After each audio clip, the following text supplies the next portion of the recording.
بسم الله الرحمن الرحيم الحمد لله رب العالمين والصلاة والسلام على أشرف الأنبياء محمد وعلى أهل بيته الطيبين الطاهرين. All right, welcome all. Um, I sent out the bio for Zayd Allebban earlier, so y'all have seen that. He he has a kind of a varied background in some areas of engineering and artistic things and computer programming. Um, But what I hope we can focus on is the skills that he's developed, I guess, kind of on the side, and kind of see how those came about. Because those are something that's rare, and there's a lot of interest in our group for those kind of trade skills, traditionally trade skills. So yeah, I want to see if we can see how you got there, and I don't know, find some inspiration. So Zayd, I don't know if you want to start with kind of what you do, or tell us kind of the story of how you, I don't know, how you got out of Tennessee and how where work took you, and kind of how you went through these different kinds of career paths as you went along. I mean, the Yeah, story yeah, element has been very helpful. Kids have also enjoyed kind of hearing people's meanderings through life until they found whatever career they became successful in. sure, inshallah. Assalamu alaikum, everyone. Like, Uh, well, I was born on a small farm. No, I'm just kidding. I wasn't born on a small farm. No, I grew up in Tennessee, East Tennessee. Uh, we were there because we actually ended up in Tennessee. It's a small Muslim community, but we were there, funny enough, because of my parents' careers. So my parents were um, they came to this country for the purpose of getting their PhDs. They got their PhDs, and when it was time to return to Iraq, the war started with Iran. So there wasn't room for that. They actually lived out of their luggage for a couple of years because they had no expectation of staying. But reality set in, and we stayed. And they they worked in the realm of academia, so they worked in universities and in research, and that's how we ended up in East Tennessee because of the University of Tennessee there. So that's where I ended up going to school too, and I I graduated with a degree in biochemistry, cellular and molecular biology, kind of with and I'm guessing there are probably people here that can relate, kind of the standard expectation, that a lot of us hear about, and we feel, from the community, from family, uh, how there are, one or two or three kind of fields where you should be focusing. And medicine is at the top of that list usually from, from many cultures that come here as immigrants, especially. So that's actually why I ended up as a biochemistry major. So that was my intent. So I finished that major, and I don't know how to describe what changed exactly, but I think it was early on that I realized that I wanted to do something different than medicine. Even I after the degree, or even while you were studying, you started to have these doubts. They probably crept in while I was studying. That was probably more the organic chemistry pressure than anything else. Uh, but especially after I graduated, I started thinking about other possibilities, and I was feeling the pressure, the medical school. So it was an option, and it was something I easily could have done, and I think I would have done well at it, but there were other things kind of capturing my interest. Yeah, particularly, especially shortly after I graduated, the the area of law really captured my interest, and I actually studied it for a little while. And this is one of the lessons that I'm hoping to share too. But from there, so coming out, I'm a little bit scattered here, but coming out of the degree with my biochemistry background, I went into that field. So I worked in the Red Cross. which was great experience. It was the national testing lab. It was an important role, and it served people well. And that's one of the lessons, that I'm hoping everyone can kind of draw out of things like this, especially going through these types of learnings with the different fields that you're exposed to. Whatever you settle on, regardless of what it is, and this is even guidance, from scholars as well. Whatever it is, settle in a field that serves people, that brings some sort of benefit to people, to your community, to society in general. And the other part of it, the other piece of advice I'd offer is again, regardless of what you do it with excellence. Be the best you can be at it. When you look at any field, and this applies everywhere, human beings we're on a spectrum. There are people on one end of the spectrum that do their jobs very seriously, and they do it perfectly, and they do it very well, and that's a result of hard work. And there are people on the other end of the spectrum that don't, and that applies everywhere, even in fields like medicine. I know we think of the field as kind of a very noble, honorable profession, and it is. But even within medicine, for instance, there are doctors that are truly committed to serving and improving people's lives. They work in difficult areas. They serve underserved communities. They take lower incomes in order to do that. And on the other side of the spectrum, there are doctors that are hyper-focused on, which specialties earn the highest salary. How can I make the most money? And there are doctors in between, and most people fall in between these two ends. But the ones that fall closer to that first end, that are serving people the most effectively, without prioritizing, let's say, making the most money, pardon me, those are the people that fall closer to the way we should live our lives as Muslims. And it applies all over. Even in law, I mentioned law. Some judges make very difficult decisions sitting on the bench. They make decisions that are unpopular, but they're decisions that serve justice the best. And then on the other end of the spectrum, some judges make decisions that are the easiest, that get them home the quickest. And then there are judges in between on those two ends, and it goes everywhere. Some police officers are tremendously, extraordinarily brave. They sacrifice their own lives to save other people, and others will not. Their cowardice will kick in. They might sit outside of a school shooting for an hour, for instance. This is recent news to us. While kids are dying in the school. Those are two ends of a spectrum. Most people, again, they fall in between those two ends, but our jobs as Muslims is to gravitate towards excellence, whatever we do. I think I'm straying from your original question, Allebban. So you worked in the Red Cross, and then you went into law, or you're thinking about going into law school after that? Yeah, I was doing it actually while I was working in the Red Cross. Yeah. So it wasn't really sustainable. I was studying and then working full time. The studying was out of interest, and it's something that I could easily see myself having done. Did you actually go to school, or this was reading on your own? I did. Yeah, I went to school. Mm-hmm. I didn't complete the whole degree, though. It was, I kind of made the decision halfway through, and this is one of the lessons I'll talk about too. Made the decision halfway through to focus on one thing or the other.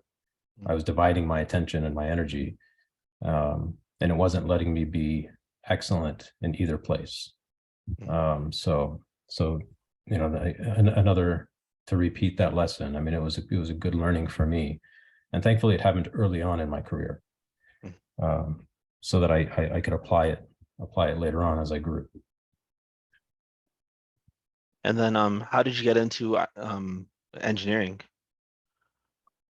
Yeah,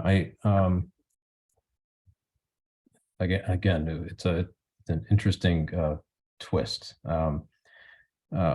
I think, here in the West, in secular society, we call it fate, and we call it, the world, giving us these opportunities, but we know that it's greater than that.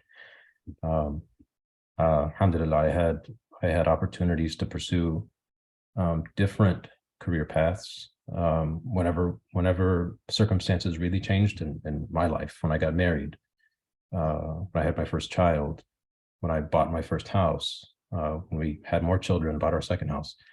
With each of these changes, I was fortunate, alhamdulillah, that Allah put increasingly lucrative opportunities in front of me.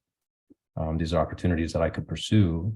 They were not completely outside of my wheelhouse. They were opportunities where I had to do some learning, but I could do them. I could do them well. So to answer your question, actually, while I was working in the Red Cross, and I think I mentioned some of this, I did a lot of work here in the community, especially with the local masajid and youth groups. And a lot of that was kind of on the creative side, design and web development and things like that. It sparked an interest. And shortly after that, an opportunity opened up.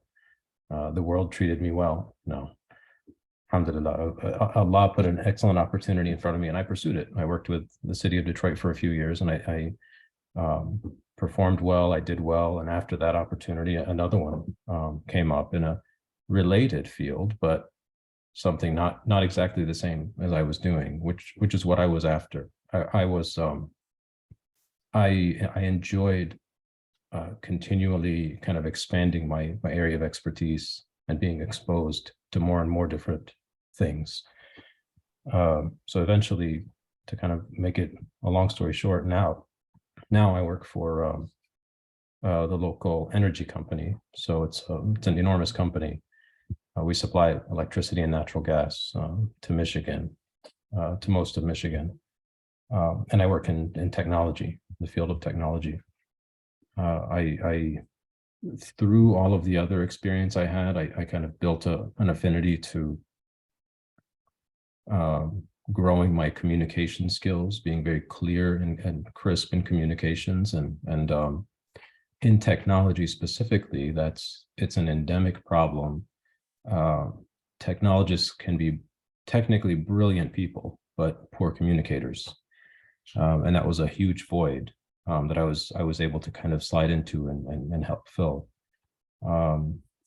That's how I first entered into the company, and that grew as I was exposed to more about how the company worked. I learned more about it. I asked questions. I talked to people, and I found an adjacent opportunity where I could do something again that was different but related. And learn more and try to achieve excellence in a different area, which is where I am now. So when you moved through these, you didn't have to go back to school to get trained? Was it on-the-job training in each of these different roles that you went into? It was very much on-the-job training. It's when we hire people, to that point, when we hire people at the company in DTE, the focus is, I would say 10% on the candidate's experience and education, and 90% on their mind frame, on their frame of mind, the mindset that they come in with. Are they open to learning? Do they work well with other people? Do they easily recognize the fact that there are better ways to do things than the way they may be doing it? When we hire people, we hire the right type of person, and not necessarily the person with the right background or experience. And that's how I was able to transition, from position to position. And this is a trend that you'll see in a lot of industries. It's not, I think gone are the days where recruiters are looking for specific qualifications, and we want this many years of experience, and we want this specific degree for this position. People are looking for people that can flourish, working with other people who have a sense of creativity about them, who enjoy learning. So alhamdulillah, the company where I am now is that type of company. So it's easy to be mobile and move around and learn kind of new areas of the business.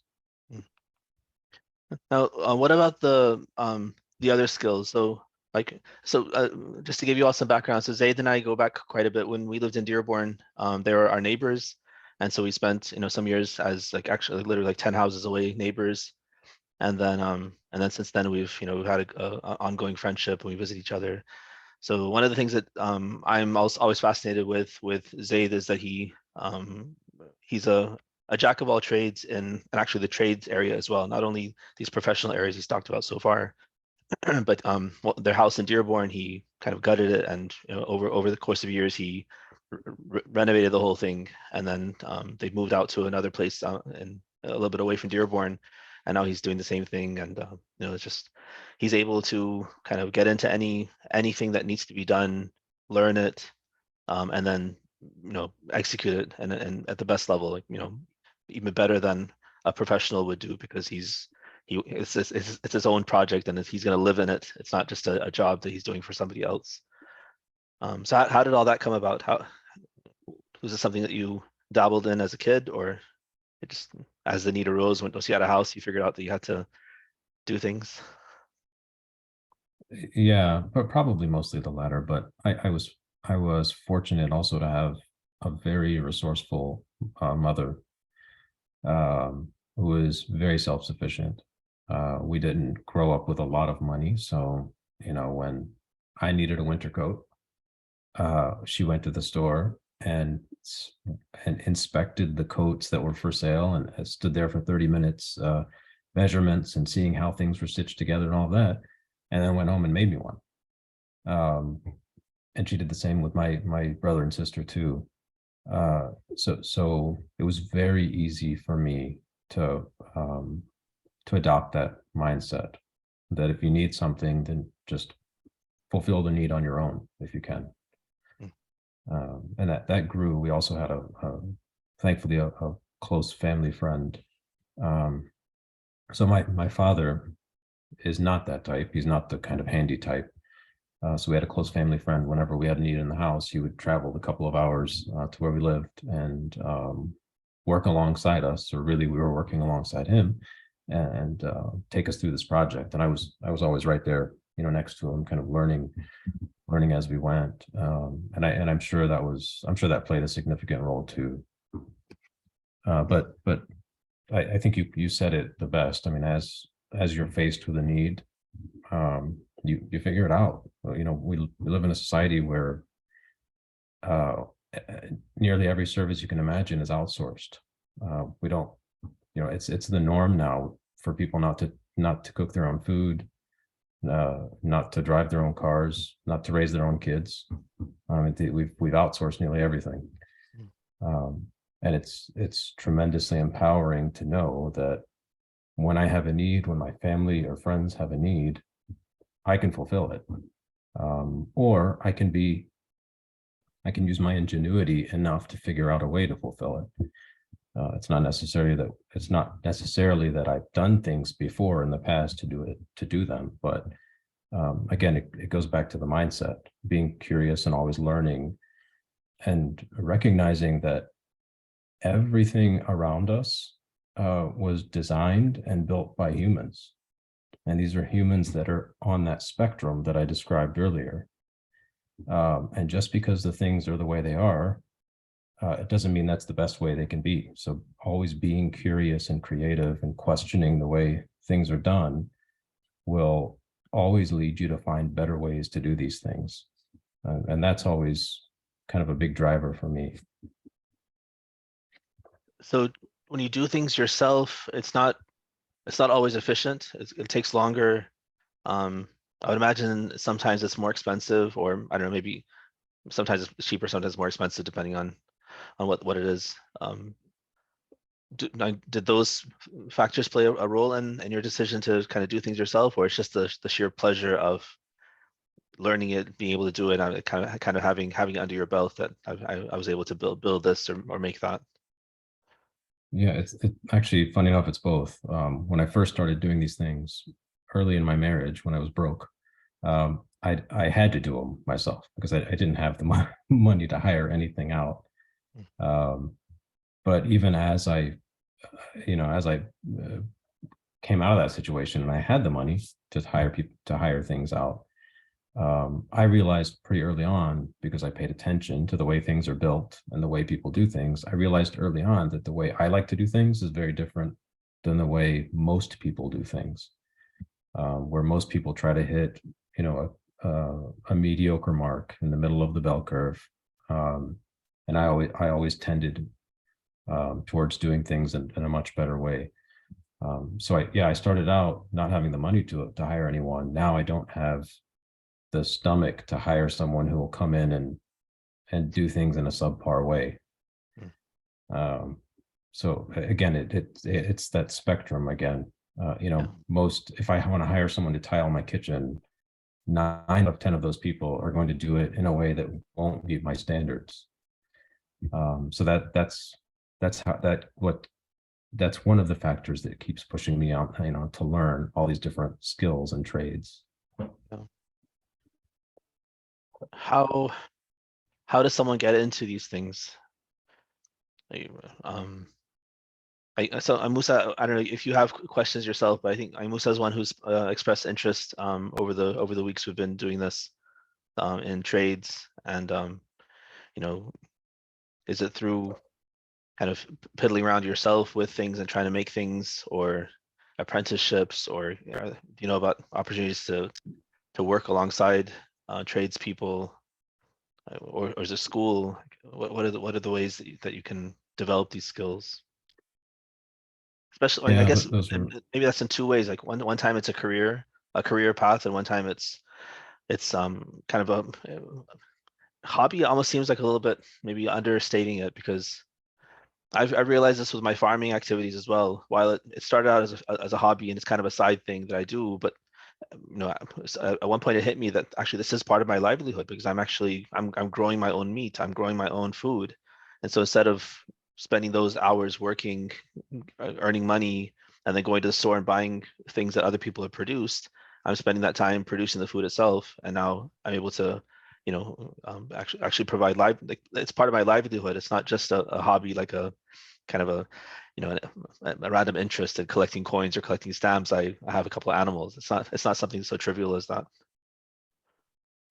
Yeah, and the way that you did it too, Chef Adwan, where you would find an expert and kind of latch on and ask questions and learn, and kind of work under them. That's the way we've transmitted knowledge for millennia, and it's the ways people still learn a lot of these trades. There are schools, like you said, there are trade schools. You can get certifications and things like that in a lot of these fields and these trades, but it's not the only way to learn. So I think they're all valid paths. I didn't go through any of the schooling, the proper schooling, but I think one of my, I guess I'll call it qualifications, is the curiosity that I mentioned, and trying to understand exactly how things are engineered and designed and put together, not so I can replicate them, so that I can replicate them if they make sense. But when they don't make sense, engineer a better solution and replicate that instead. I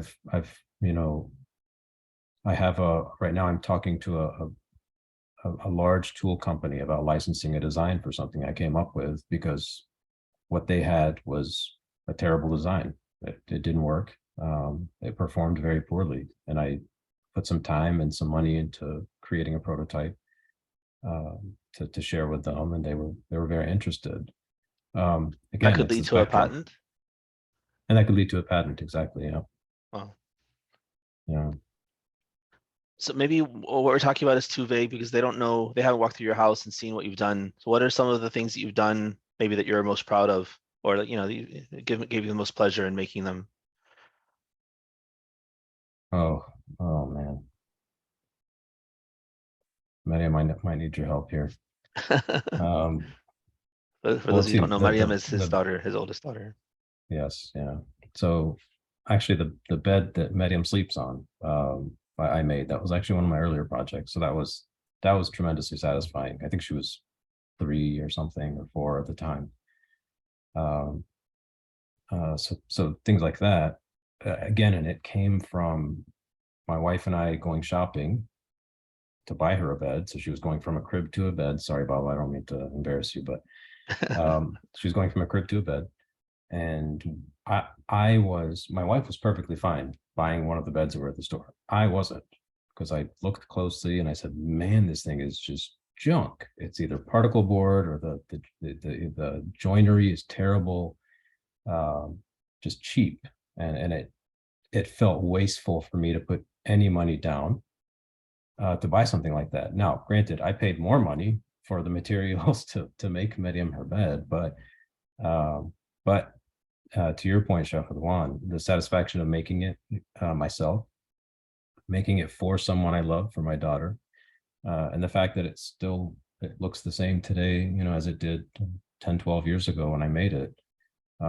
It's rewarding. It's a testament to the outcomes of hard work, and being creative with the way you do things. Hmm. I What don't know else if that besides that? oh gee, I don't know. I'm looking around looking for ideas. You might have to What help me about the out here. cabinets? So, I think with the cabinets in your old oh, house, your mother's house, you've done a lot of work with yes, those, yeah, right? So right, usually, I yeah. don't know if So you guys know, like if you've ever installed new cabinets, usually buy them in the store. They will, they might make them and ship them, but then you just kind of attach them to the ready-made thing to the wall. But he actually kind of made the cabinets from scratch, right? yeah, I did. That, yeah.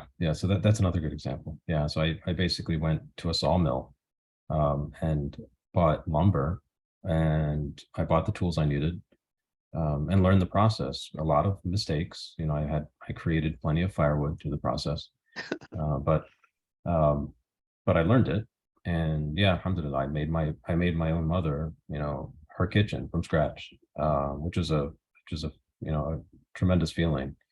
But again, it's when when you compare them, and I say this in all humility, when you compare them against what you can buy in the stores, there's no comparison. Mm. Um, products in the store are value engineered. That's the nice way to say they're designed to maximize the profit for the company. So they'll serve the purpose that you're buying it for, but they'll just barely serve it so that they can maximize how much money they make. And that's very evident when you look at these things. But when you can create something on your own from your own hands, um, it's very different. The output is very different. Hmm. Musa? Can you guys hear me all right? Yeah. So this is just a bit more specific. But you mentioned when you made the bed, I was wondering, for something that has to hold, a mattress and a box spring and a person on it, or the cabinets that have to generally hold a lot of weight, how do you, how would you go about designing something so that it doesn't fail, and when you make it and you try it? How do you go about planning out the process beforehand? I'm assuming this was before you could Google everything that you wanted on the project. Right. I guess I am that old. Yeah. So that's a great question. This is a great question, Musa. So you can take your cues for that side of thing, that kind of thing, from many places.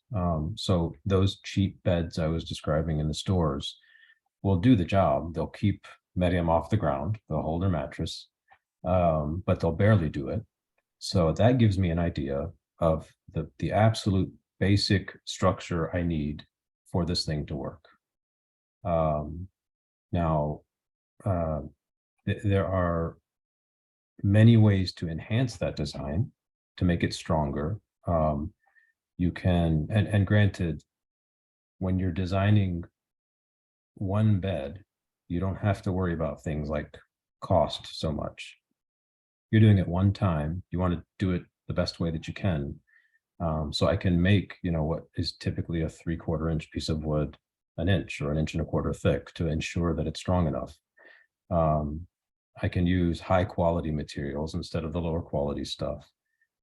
I can do all that because I'm doing it one time. If I had to build 10 or 50 or 100 of these, it wouldn't be sustainable, which is why we see the products we see in the marketplace.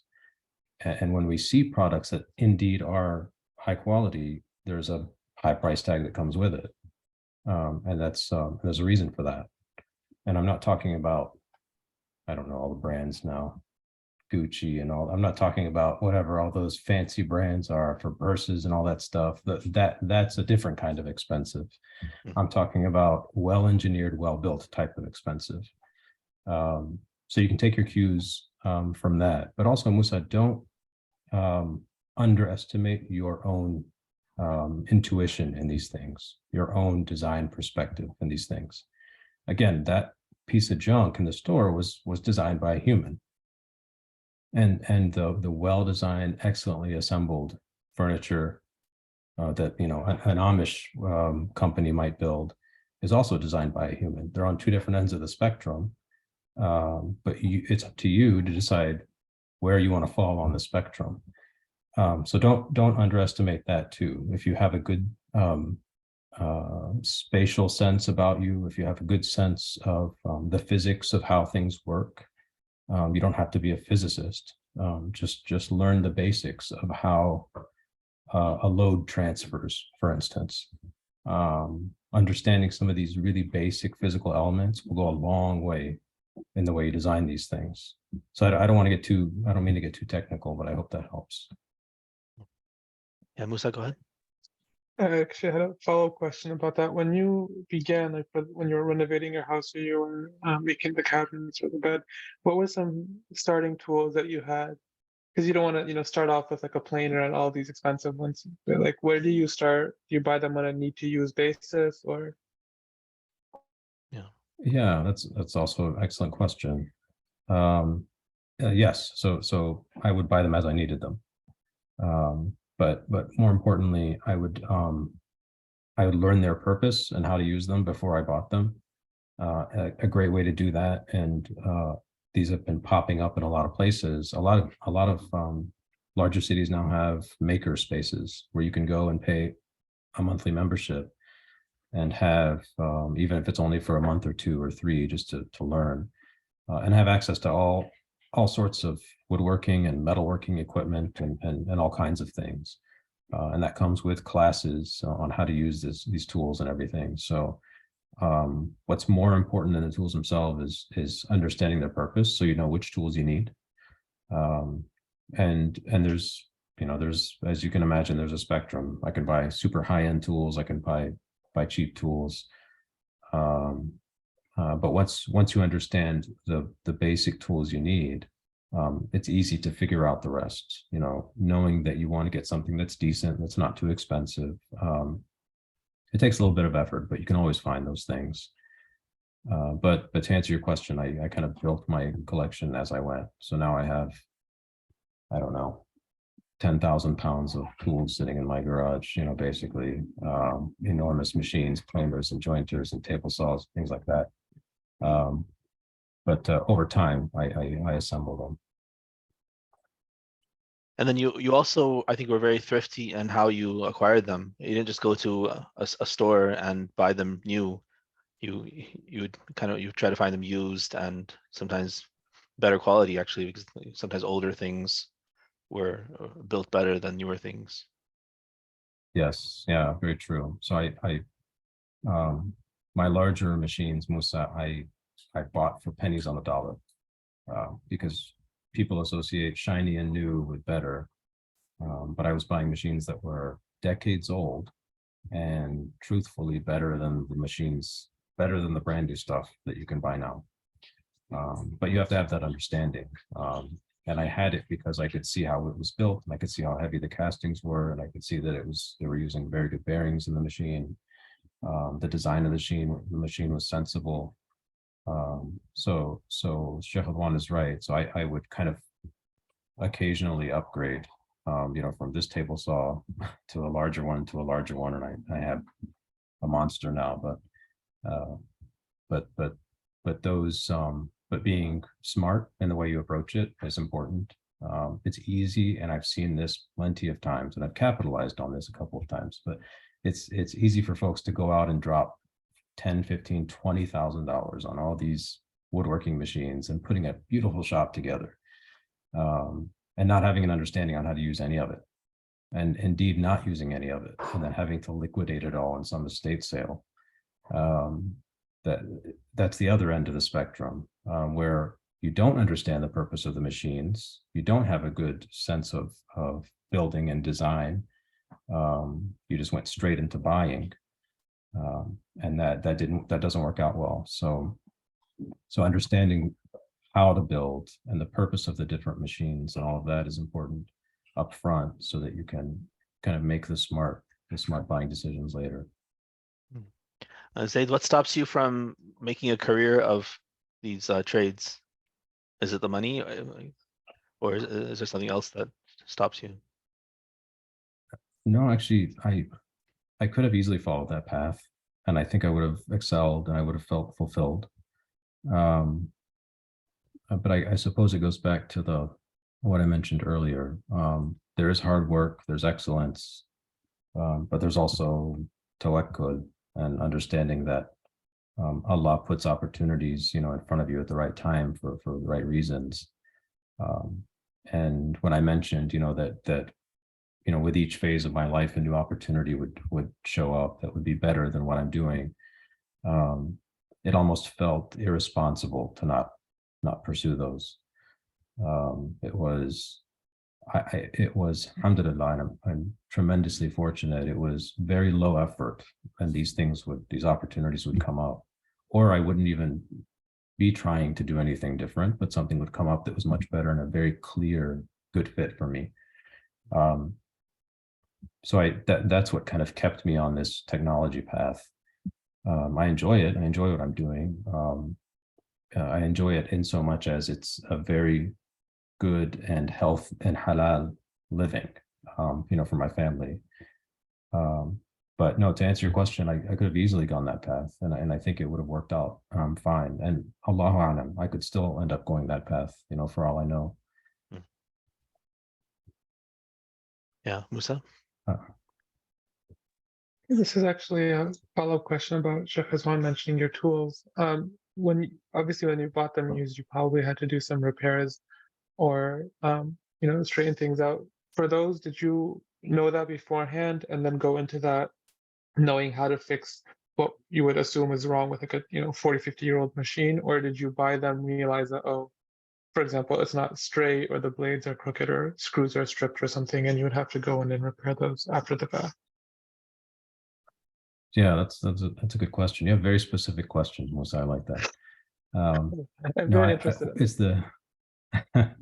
It comes with buying old machines. You have to expect, they're old, they're decades old, and people could have mistreated them or whatever the case is. But it goes back to your mindset, Musa, being very curious about the way things work, the way they're assembled, why they're assembled a certain way. That's what has allowed me to buy a machine that was 50 years old and completely rusted over and not even running, and then turn it into a machine that I use every day.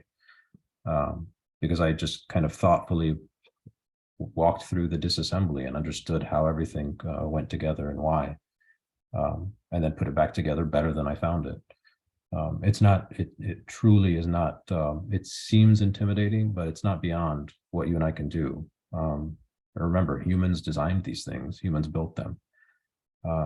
And humans can build better if they want to. It really is up to you. You have to decide where on that spectrum you want to fall. And you won't fall on the excellence end of the spectrum easily. It takes a lot of attention and effort and hard work. But at the end of that journey, you're way out here doing things in a very excellent way, in a high quality way. It's very much worth it. Muhammad? I also have a follow-up to Sheikh Razan's question. So I was wondering, because I know, especially the Ahlul Bayt alayhim salam, they've really stressed the idea of like self sufficiency, creating the things that you need. Could you create the career out of like making stuff, or selling stuff, or I guess being self-sufficient, making everything that you need? Could you make a career out of that? What was Could the I last make part of the a- question? So could you, I was just following up on the beginning, could you make a career out of like making stuff and selling it? Yeah, that's a good question. Millions of people do around us all the time, right? Yeah. And it's a question. I don't mean to keep repeating the same thing, but if a widget fulfills a certain need, but you think you could fulfill it better, then pursue it. That's what I did. I came up with a design. I got on the computer and I used CAD and designed up a part that was a lot better than the part that I bought from the company. And the company, with all of their hundreds of German engineers and all of this, couldn't figure out what I figured out in a few hours. It was just because I paid attention. And I came up with a design that was better than what they did. I presented it to them, and they were pleased with it. They were actually intrigued. It wasn't something they had considered doing before. It wasn't a method that they had considered before. And I'm not an engineer by training. I just apply my mind that way. I patiently observe and I consider how things work and all of that. And I ask myself, is there a better way? So to answer your question from that, you can absolutely do that. You can absolutely make a living doing that. The question, and I guess the question to me is, how do you want to do it? Do you want to build do you want to replicate what people do now? Do you want to do something different and better? They're both perfectly fair options. But you have to make a decision on kind of how you want to do it. And it could be something where you're presented with, or I'm sorry, an idea comes to you when you're doing the regular thing. You decide to sell widgets that are built exactly the same way that everyone else builds them. But in that process, you're exposed to ideas and different use cases and things like that, and you come up with something better. And you design it and you productionize it and you sell it. So unfortunately, it's nothing that any of us can predict or foresee. But in my mind, the key ingredient is that curious and creative mind, and always trying to do better, design better and build better. That's always going to drive you to be better than the status quo. Zayn al-Abidin. How much time do your average projects take, and how do you balance that time with your career and your family life and all that? Yeah, good question. Well, yeah, because I have a career in technology, but I do a lot of building and designing and inventing on the side. It does take time. So it's not something that happens right away. The example I gave about the connector that I created, the design I came up with, that did happen pretty quickly, because it was an idea that popped in my head, and I did something differently that I hadn't done before. When I had good ideas in the past, I didn't act on them. I just kind of sat on them, and I thought, oh, somebody's probably already done that. That'll take me too long to figure out, whatever the case is. And this time I said, no, you know what? No, I'm going to give it a shot. And I did. And I, paid a company in I think it was China or Taiwan to machine a prototype for me. And I designed a couple of iterations of it. And it came back, and all this happened within the span of maybe 2 months. But on the other side of it, when I'm renovating a basement, which I'm doing right now, that's going to be a year-long project, because as you said, I have a day job, I have a family, I have all those obligations, and you have to meter yourself. You have to kind of gauge your circumstances and see how that works out. There's no one answer. But there are times when you're going to be able to accelerate that kind of work, and there are times when you're going to have to really protract it and spread it out over a long period of time. And his projects are not only wood working, right? He's done plumbing and electrical work and leather work, and I don't know. I feel like just about anything you put your mind to, you're able to do it. I got him to edit one of my books. My latest book. It's like his attention to detail in words also is very good. So I gave him the manuscript to go through, and he was able to find areas where I could express things better, or I don't know, things were not, they didn't line up. And so like kind of that attention to detail, it's a pervasive quality in all of his different fields. It's not just that he's like that with woodwork. Musa? Actually, since Sheikh Rizwan mentioned that leatherwork, I actually have a few questions now. So the first was, do you have any, I guess, beginner projects for woodworking that you recommend that that allow you to get familiar with the tools as well as the process of making things that not only function but also are look good as well? Yeah. Well, I suppose you could do what I did, Musa. I looked around, and I looked for a need that I needed to fill, and started with that. I probably shouldn't have started with a bed as my first project. I probably should have started smaller, but that's what I wanted to do. We wanted to buy a bed, so I said I'm going to build it instead. And I learned, like I said, I learned a long way and made plenty of mistakes. But that's where I would start, because it's easy to design for a need that you have. If there's a gap, if there's something that you need, it's easy for you to come up with a design for that. You know exactly what it needs to do.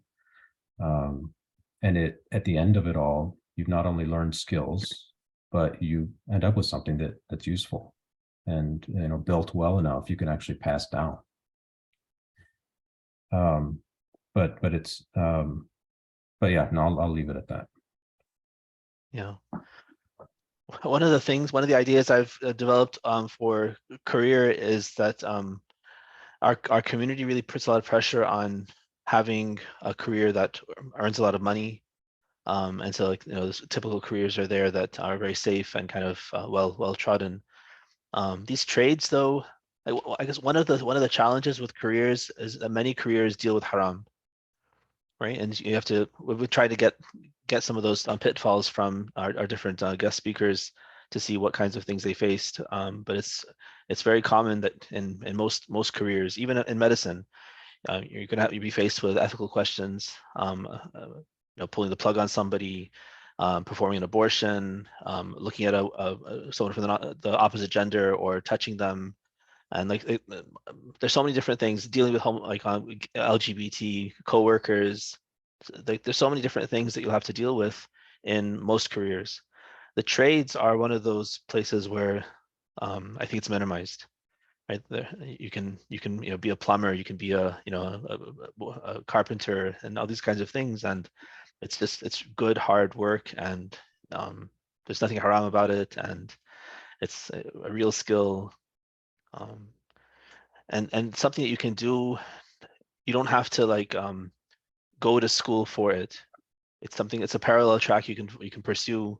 You build the skills yourself, become an apprentice, work for somebody every summer. I could work for a plumber one summer, work for a frame carpenter one summer, work for different people and pick up skills as you go. And at the same time, you're studying hard to educate yourself. Education doesn't have to just be for a career. Education can be to educate yourself, to learn about the world, to think and explore different ideas and meet people and all those kinds of things.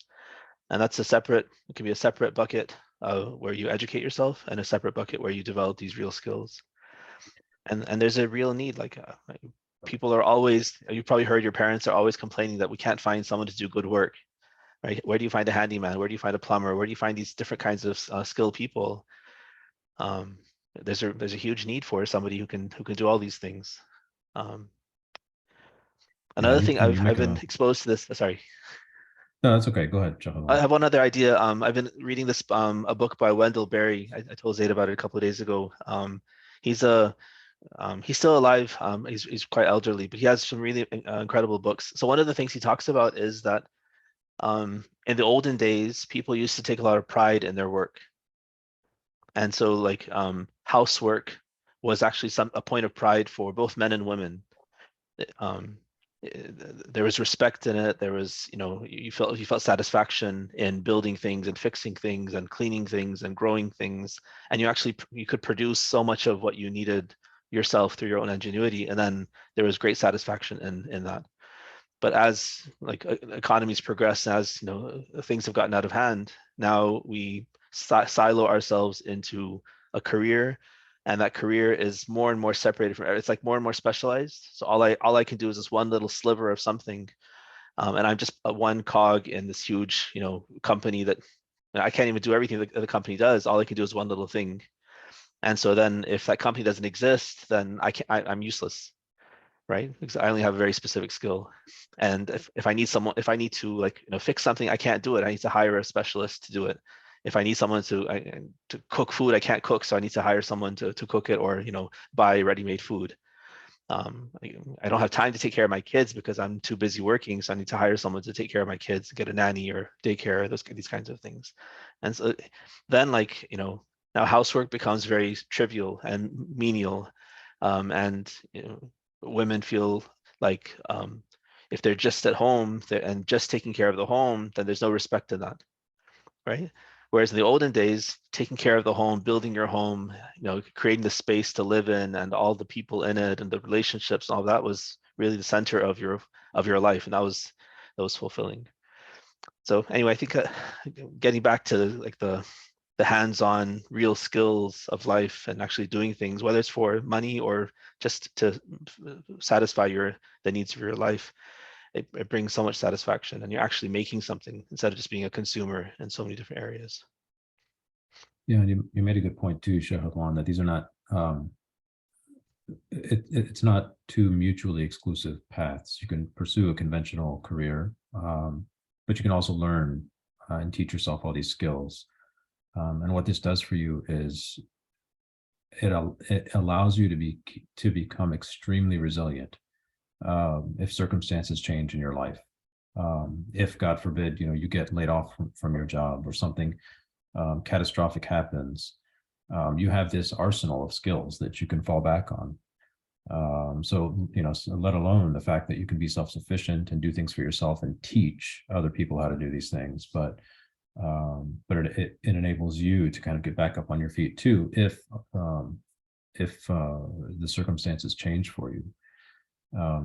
And you made a point, Sheikh Ridwan, about taking pride in your work. Musa was asking me about tools and things like that. One of my kind of big machines, and no kidding, this thing weighs 2,000 pounds. It's a table saw, and it was built 70 years ago, back when the people who made this table saw gave exquisite attention to the details, just to the aesthetics of the saw, that it actually looked nice and it had pleasing curves, and then it was exacting quality. It was extremely precise. This is back when, like Sheikh Ridwan said, when people took pride in their work. They went home at the end of the day knowing they just pushed an absolutely beautiful table saw out of the factory that they built with their hands. Today, everything is automated and it's all robotic. And the closest people get to building something is designing it on a computer screen. And from that point forward, it's all machines that do the work. So back when people did take pride, it shows, and it shows 70 years later.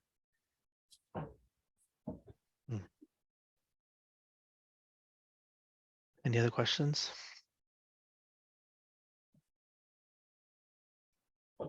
Yeah, Musa. If it's all right, I know I've asked more than my fair share of questions. Okay. I just had a question about your electrical work that Sheikh Rizwan had mentioned. For I don't know to what extent you've done it, but do you have to get permits or show your diagrams or whatever to either an electrician or the city before doing things for a house, for example, or since it's your own house and it's internal, you can work on it on your own schedule? Yeah, it depends where you live, Musa, but generally speaking, cities and townships require you to pull a permit when you do that kind of work. And the rationale behind it is to make sure you're working in a safe way. So make sure I'm not wiring in a way that's going to create a fire hazard, for instance. And they come in and they do an inspection or two on your work. So generally that is how it works. And I just finished an inspection, actually the plumbing inspection for my basement, because we're adding a bathroom down there. And again, I took my time. This is going to sound like bragging, sorry, but I took my time, and I did it really well. And the inspector came and he said, "You're in the wrong line of work." It's like, "You should have been a plumber." So no, I just took my time. It's really like I used my brain, and I was patient. I built things, in a clean way. But that's a testament not to my work. That's a testament to the quality of work he usually sees from most other people that do this kind of thing, even professional plumbers themselves. So again, I never went to school. I never studied under a plumber. I was just I paid attention to detail, and I made sure that I was doing quality work.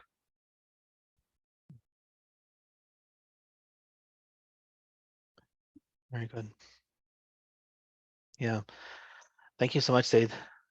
This was one of the benefits I'm getting is I'm talking to a lot of friends and cousins, and I'm kind of getting to grill them and interview them and learn their life story, and I'm getting to know them in a way I never knew them before.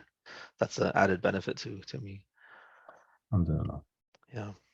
No, my pleasure. And if anyone has any other questions, Musa especially, I'm guessing you probably have a few more lined up, but absolutely get my email address, phone number, anything like that from Sheikh Ridwan, and I'm glad to talk more on any of this stuff. If it's I don't know how possible this is, but would you consider creating like an internship or some sort of like an apprenticeship, where someone comes out to you and I don't know, helps you with a project, and I don't know, spends a week or two and learns as well? I have thought about that, yeah, and I think the only barrier to that is that I just haven't done it yet. It makes a lot of sense. It's how people learn, and it's how they teach. Yeah. But no, I think it's a great idea. Yeah, they can live out in the chicken coop or on the tree I do house at have the top of the tree house that you just made. I do have a nice chicken coop, yeah, which Medium and I built, by the way. Yeah. See, Medium, I told you I was going to embarrass you at least once. But no, Medium and I built it over a period of a week or so. Yeah. So If you have any advice, please give it to us. Our chicken coop is falling apart after we poorly put it together. you got Need it. an entire shaker Well, to make it. All right. Okay. Thank you so much, Zayd. And certainly. yeah, it was a pleasure. All right. Assalamu alaikum wa rahmatullah. Walaikum Thank you so salam. much. Um, Thank you. Assalamu alaikum.